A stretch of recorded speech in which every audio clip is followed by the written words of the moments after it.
ได้แล้วสักเครื่องยัง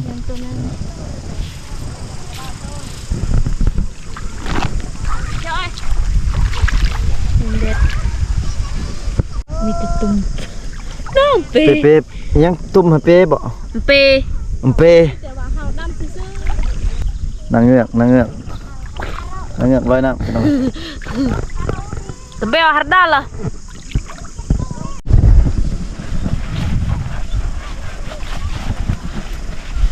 อาบที่ไหนก็มาอาบแล้วอยู่ที่นั่น เมื่อนั้นบ่อาบแล้วเนาะ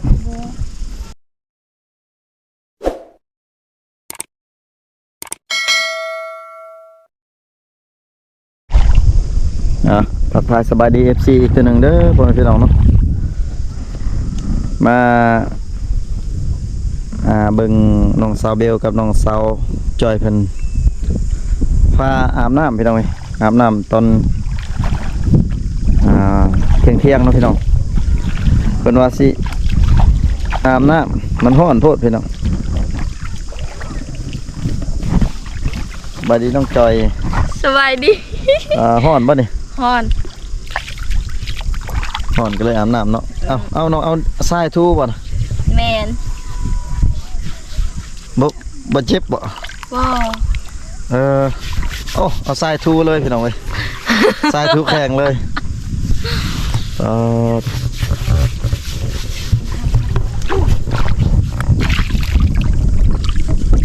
น้องสาวเบลกำลังเป็นว่าสิอาบน้ำแล้วก็ซักเครื่องเลยเพิ่น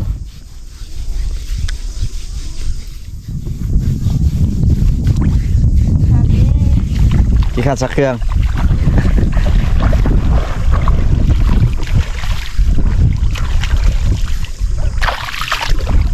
บรรยากาศ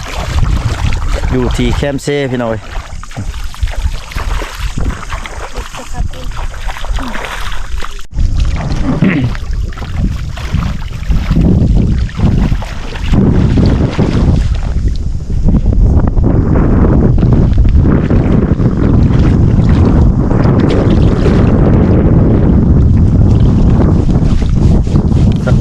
สบู่แบบเป็นสบู่พี่น้องวิลล์ต้องใส่วิลล์พี่น้องไว้ นี่เลย ต้องใส่ทรายเลยทูแข้งทูขา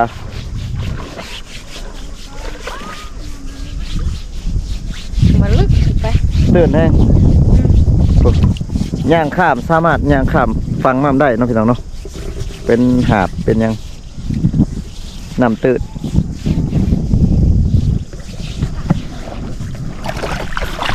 ย่างเอาเบิ้งฮะก็ตัวย่างเอาได้เลยพี่น้องตื้นเนาะโอ้โหพี่น้องเว้ยมาเบิ่งน้องๆเพิ่นอาบน้ำตื่นแห้งเลยเนาะมาตื่นแห้งเลย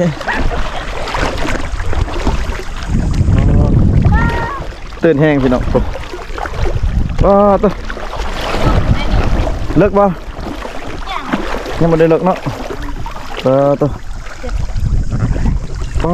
ผมออกมาเป็นฝั่งพี่น้อง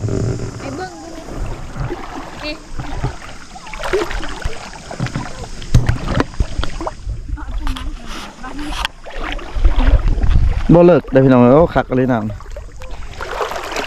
เสร็จ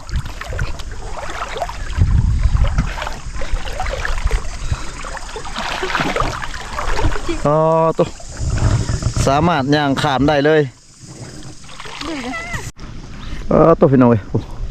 สามารถย่างข้ามฝั่งนั้นได้ต้องพี่น้องเนาะถือว่าน้ำนี่ตื่นแห้งเลย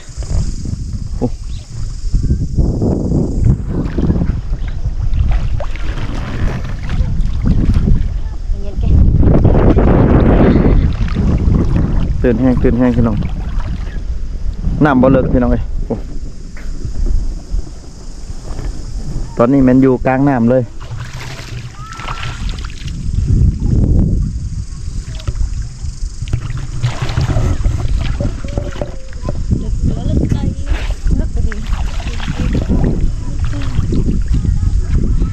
เพราะตัวปลาขึ้นปลาใหญ่เด็กน้อยก็ไม่ได้ใช้เสื้อ เจ้าน้องเพิ่นเด็กน้อยบ่ใส่เสื้อเจ้าน้องเพิ่นคือใส่ โอ้ยน้องใหญ่แล้ว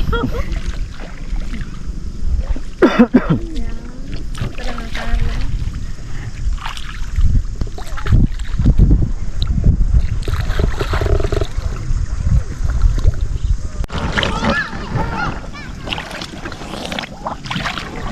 ตุ๊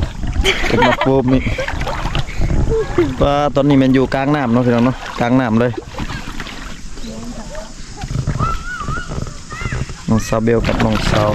จอยครับอยู่กลางน้ำเด้อพี่น้องเด้อสามารถย่างข้ามฝั่งนั้นได้เนาะสิไปฝั่งนั้นก็ได้น้ำบ่เลิกนะพี่น้องเนาะ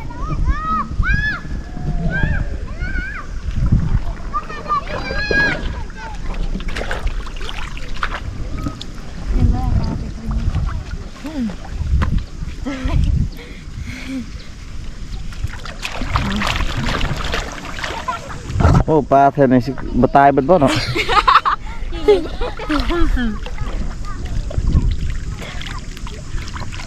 เด็กน้อยอยู่เถิงผู้พี่น้องเขาเจ้าอาบน้ำ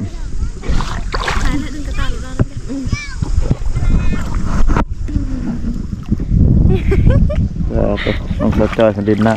ำเป็ดน้อยลินน้ำพี่น้องเอ้ย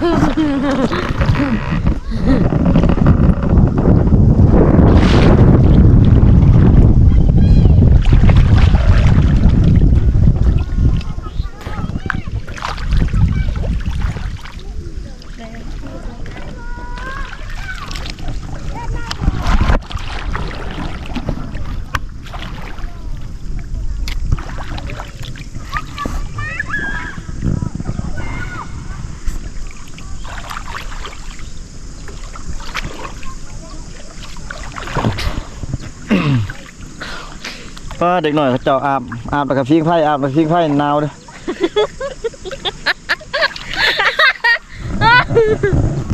มันหนาวแล้วก็พิงไฟเหมือน กาดลึกจะนี่แหละเบิดมือเขาบ่ได้เฮ็ดหยังเขาลิ้นแต่น้ำนี่แหละ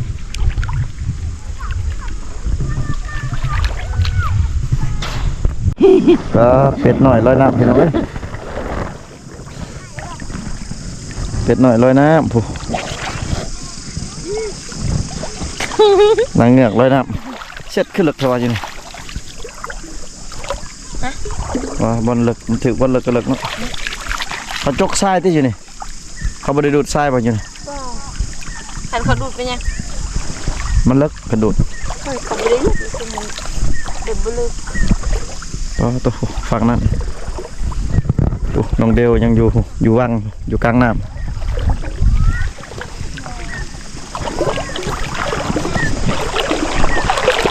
นวดก็มาหาบุกเอานะบุกแกะเลยให้ลูกแกะนะดูเลยบุกแกะเลยนะ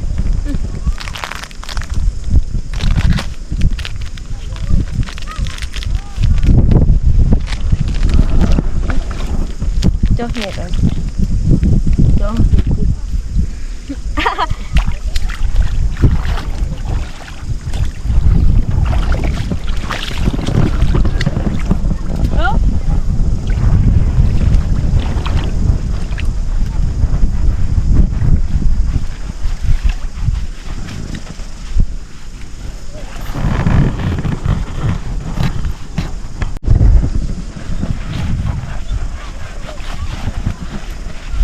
อาบที่ไหนก็บ่อาบแล้วอยู่ที่นั่น เมื่อนั้นมาอาบได้แล้วอาบหลักแล้วแรงเลยคนน่ะ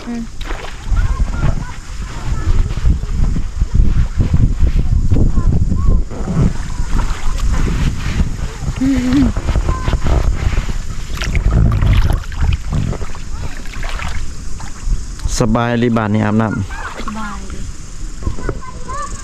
ำน้ำติดแคมเซ่อาบก็สบาย น้ำติดเข็มเซ เพื่อนติดแคมเซ่บ้านติดแคมเซ่ก็อาบน้ำก็สบายหาปูหาปลาก็คือสิสบายกัน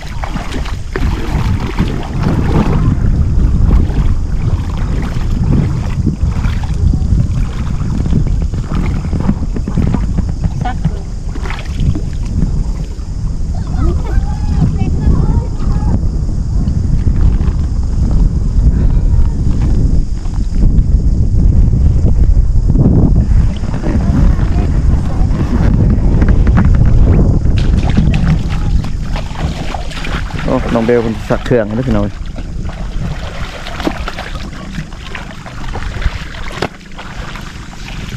เอาไปเลยถือเครื่องมา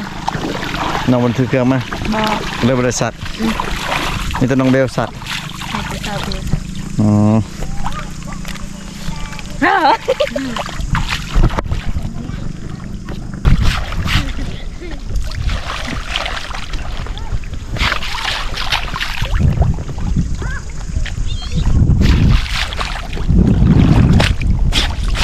วิธีสักเครื่องพี่น้องเอ้ย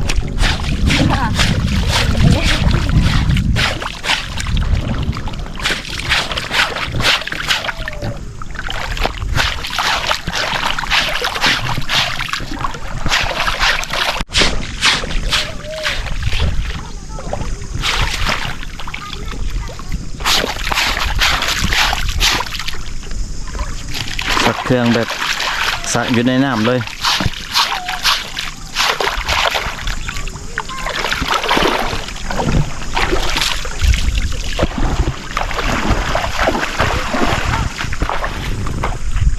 โอ้น้องสาวจอยน้องสาวจอยเห็นงมหอยปะ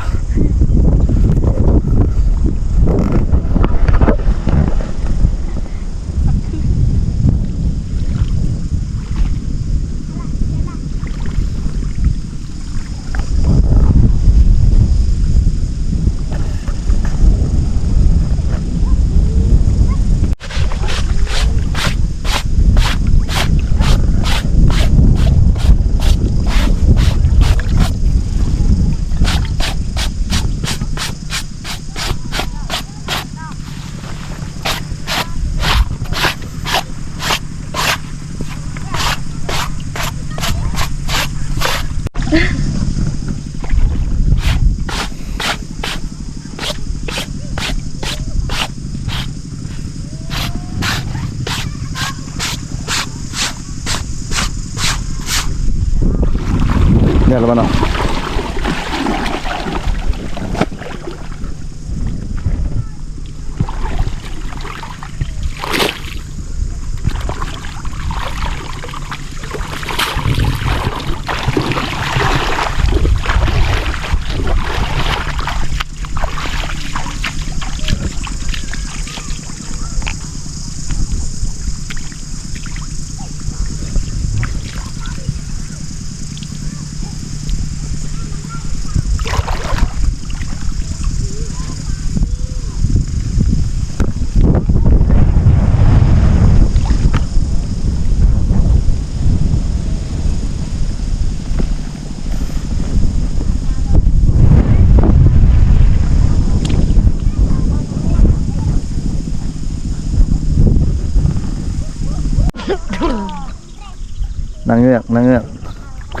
นางเงือกร้อยน้ำพี่น้อง แต่เบลฮัดด้าล่ะ บนาวะ บ่ ห่อนเนาะ ฮอนเฮ พอดีเย็นเนาะสมัย บรรยากาศ อาบแล้วก็นั่งได้พร้อมพี่น้องนั่งเลย มันบ่ลึก บ่เลิกเนาะตื่นเนาะ นี่ ระวังปีงครบเนาะ บ่มีนะปิง มันมีมาปีงอยู่นี่ อะไรกันตะปะ ปีงครบแม่งเลยไม่อยากเอาปีงออกนะ แต่เบลฮัดด้าล่ะฮัดด้าน างเงือก คือนางเนือกอันนี้ นางเงือก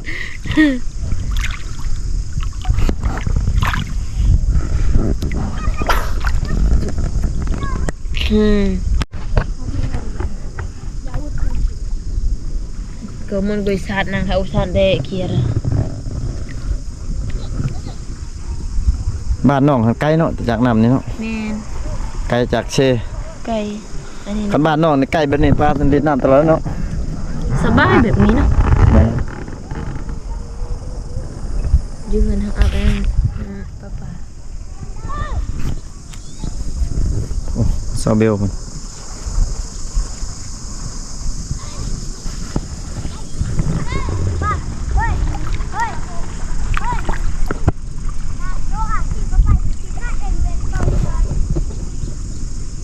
ปูเลยเหรอดึงราลูกไหม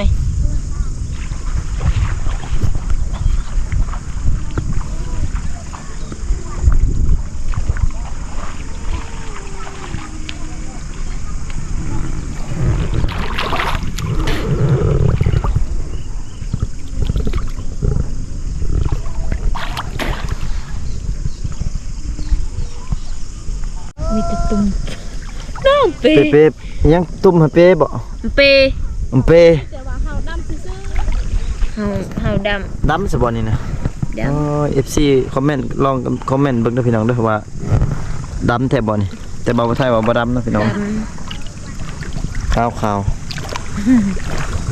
ต้องซาเบลมาเลยทั้งซักเครื่องทั้งอาบน้ำได้เพิ่นต้องซาเบ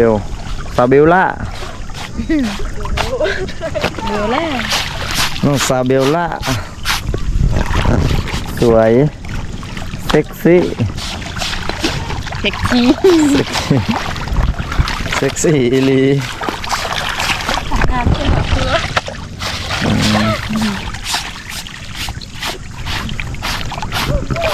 สวยงามเซ็กซี่ลองปีงจับเด้อสมมติว่าชวนปีงจับน้องที่ให้ไอออกให้อยู่บ่ บ่ที่ให้เซาเบล ให้ซาเบลออกให้อย่าว่า บ่อาย แต่ว่าให้อายออกให้ บ่ให้อายนะยังตัวนึงแล้ว แล้วป่ะเนี่ย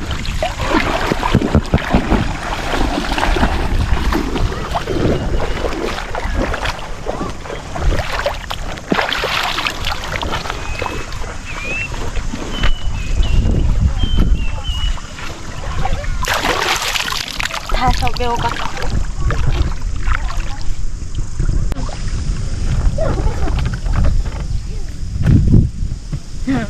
ได้แล้วสักเครื่องยัง ตัวนั้นจ้อยเด็ด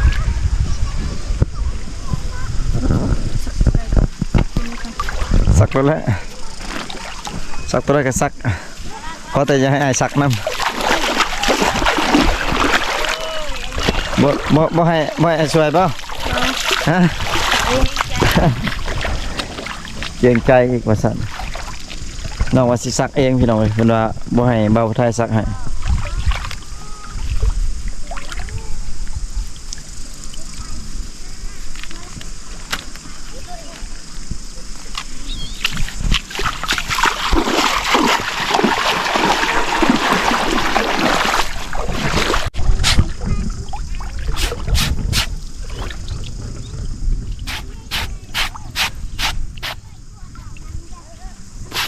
เอากุ้ย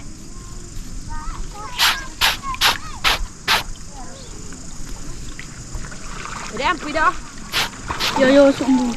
นะขอได้อาบน้ำ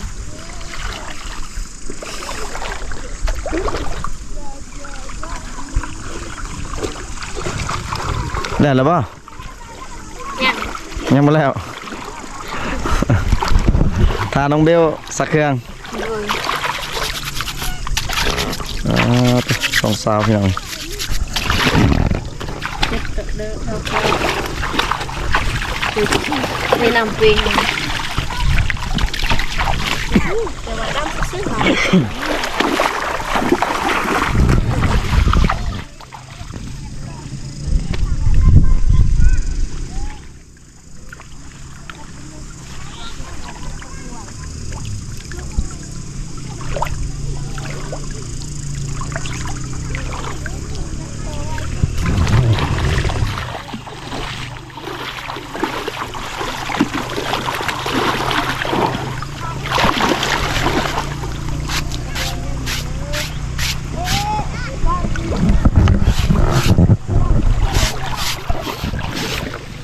เย้สวยเซ็กซี่เซ็กแต่ก็เซ็กซี่เซ็กอี้ตลอด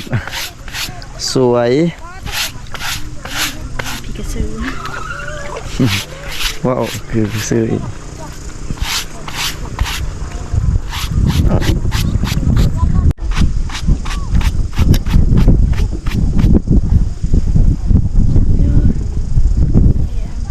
ลมแห้งเนาะ แรงๆสองโมงไกลแล้ว เดี๋ยวว่าน้องสัตว์ ใส่สบู่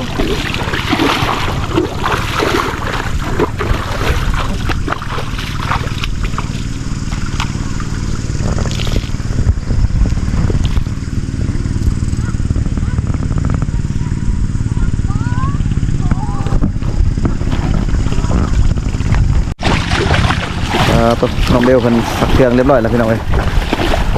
เป็นว่าอาบน้ำแล้วก็สิกราฟเพิ่นว่าพี่น้องโอ้เขาเจ้าหาปลาเพิ่นพี่น้องเอ้ยเล็กน้อย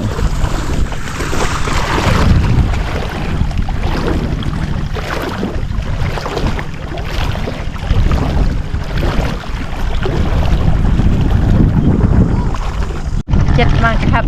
รถทิ้งมาเนี่ยนี่กูดอกเลิก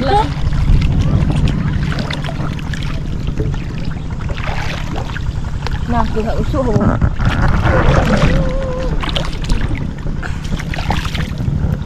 น้ำตื้นแห้งเลยพี่น้องเอ้ย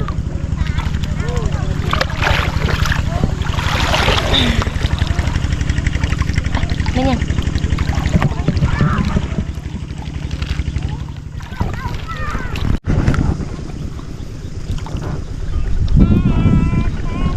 โอ้อาบน้ำตอนเที่ยงพี่น้องเอ้ย เจ็ดตัวขับรถชิงนั่งอีกุยอยู่เลยนะอ้าวไม่ได้เลย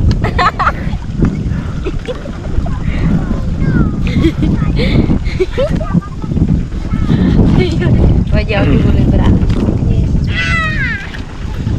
เขาพูดว่าสาวบันไดคือสิบหูเนาะเขาบอกเขาเห็นนี่ใกล้ๆนี่คือสิจื้อเนาะ น้องก็อยู่นี่เขาจักเบิ้ล อันนี้มันไกลโพดนะบ่เห็น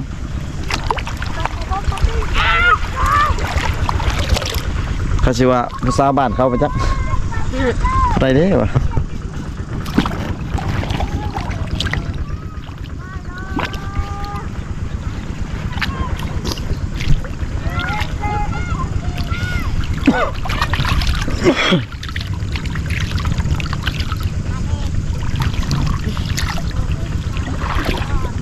Ruel pa wala alam mo na. Okay.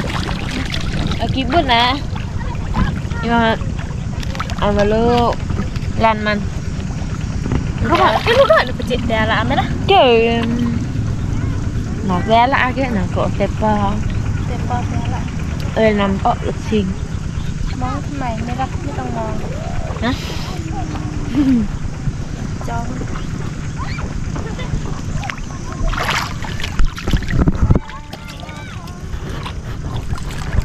ไม่มองก็ได้นะจิตเก่ากับไอเจน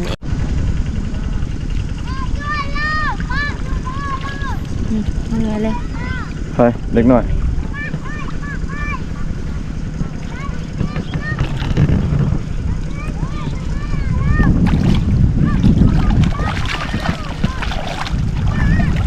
โอ้ยเยอะ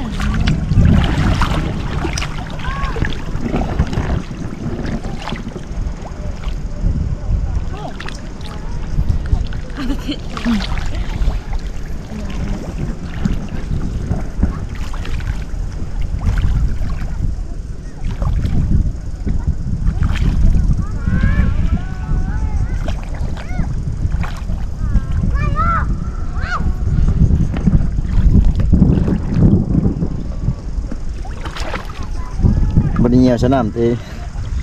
เหนียวเลยเนาะ คืออุ่นๆใช่แข็งอ่ะคือซีอุ่นๆ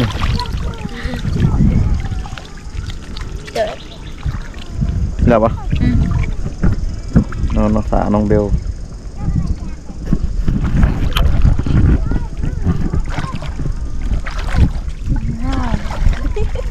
แล้วบ้านน้องเบลแล้วปะ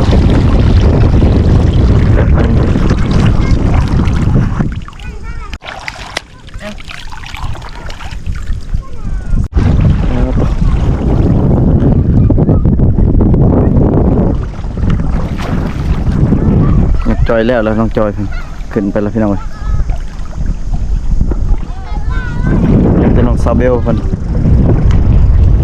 ลมแห้งเลยพี่น้องเลย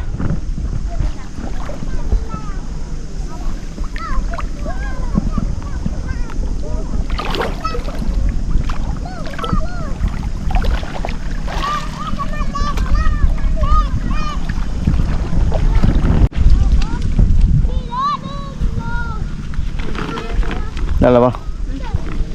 ไป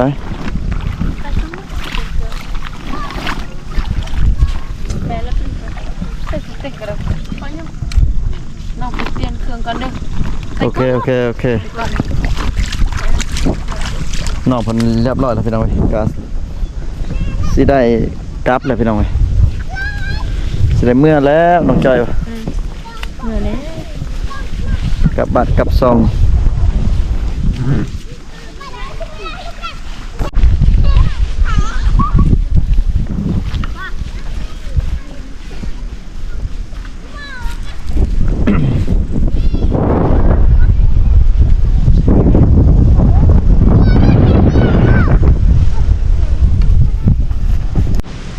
พี่น้องเอ้ยหลังจากที่ว่าน้องสาวเบลกับน้องสาวจอยเพิ่นอาบน้ำและซักเครื่องเรียบร้อยแล้วเนาะพี่น้องเนาะก็บ่าวผู้ไทยก็สิได้ขออนุญาตปิดคลิปเนาะพี่น้องเนาะแล้วก็สิได้เดินทางกลับบ้านก่อนพี่น้องเอ้ยเนาะขอบอกขอบใจ FC ที่เข้ามาติดตามรับชมคลิปแต่ต้นจนจบนะพี่น้องเนาะอยู่ดีมีแฮงเบิดสุขสุขคนพี่น้องเอ้ยสิ่งสำคัญก็อย่าลืมกดไลค์กดแชร์เนาะพี่น้องเนาะกดติดตามส่องเบาไทยไว้เนาะพี่น้องอยู่ดีมีแหงเบิดสุขสุขคนพี่น้องเอ้ยบ๊ายบาย